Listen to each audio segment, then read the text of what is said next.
சொன்னார், நடந்தது நடந்துருச்சு. இனிமேல் நாங்களும் இது பண்ணிக்கிறேன் அப்படின்னாரு. அவ்வளோதான், அவ்வளோதான் ஆறுதல் சொல்ல முடியும். யாரை சொல்லி என்ன இது அப்படின்ட்டார்.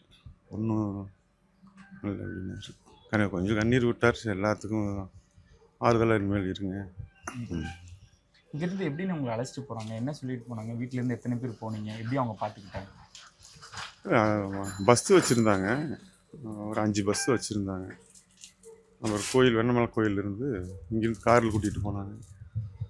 அப்புறம் அதுலேயே போயிட்டு திருப்பி அவங்க சந்திச்சுட்டு இங்கே திருப்பி கொண்டாந்து விட்டாங்க. இங்கே கொண்டாந்து விட்டாங்க.